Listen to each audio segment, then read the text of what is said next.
అందరికీ నమస్కారం. ఈరోజు కలెక్టర్ ఆఫీస్కి వచ్చాం. కొత్తగా ఛార్జ్ చేసుకున్న ధర్మల కరేడు భూసేకరణ మీద 2 నివేదికలు ఇవ్వడం జరిగింది. మొదటిది వచ్చేకి విశ్వేశ్వరరెడ్డి తాలూకా బ్యాక్గ్రౌండ్ ఎలా ఏంటనే దాని మీద ఒక ఇచ్చాము ఆల్రెడీ. రెండోది వచ్చేకి భూసేకరణ జరిగితే రైతులు, చిన్న రైతులు, అలాగే రైతు కూలీలు ఎలా నష్టపోతారన్న దాని మీద ఇంకో నివేదిక ఇవ్వడం జరిగింది. ఈ నివేదిక ప్రకారం మేము చెప్పదలుచుకుంటుంది, ఆర్టికల్ 21 ప్రకారం భారత రాజ్యాంగం జీవించే హక్కు ఇచ్చింది. జీవించే హక్కు అంటే ఉపాధి, అలాగే ఆత్మగౌరవంతో జీవించడం. ఒకవేళ ఈ ప్రాసెస్ లో భూసేకరణ కానీ జరిగితే రైతుకు వచ్చేకి పరిహారం వస్తుంది, కానీ రైతు కూలీకి, అలాగే చిన్న రైతు ఎవరైతే ఉన్నారో ఎకరా ఉన్న వాళ్ళు మొత్తం కూడా ఆ కుటుంబం అంతా కూడా ఉపాధి దీని మీద ఆధారపడుతుంది. వాళ్ళకి ఎలాంటి భరోసా లేదు.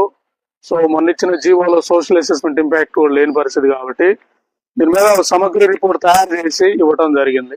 అంటే ఇక్కడ ఆర్టికల్ 21 ప్రకారం మేము చెప్పదలుచుకుంటున్నది, సో జీవించిన హక్కుని భూసేకరణ కాలరాయిపోతుంది కాబట్టి కొంత డేటా తీసుకొచ్చి మేము మాట్లాడటం జరిగింది.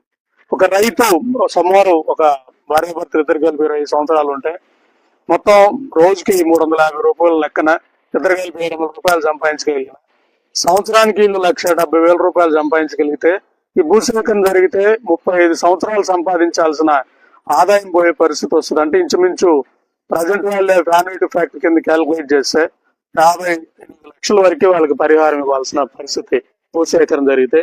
అలాగే ఒక 35 ఏళ్ళ యావరేజ్ ఉన్న వయసు ఉన్న వాళ్ళు అదే క్యాలిక్యులేషన్ చేస్తే 42 లక్షలు.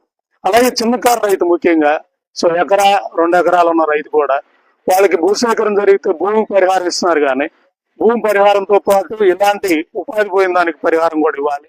ఇవన్నీ చేయకుండా భూసేకరణ చేయటువంటి చట్ట విరుద్ధం. ఇంకోటి వాళ్ళ జీవించే హక్కును కాలరాయటం కాబట్టి, ఎందుకంటే వాళ్ళకి నైపుణ్యం ఉండదు.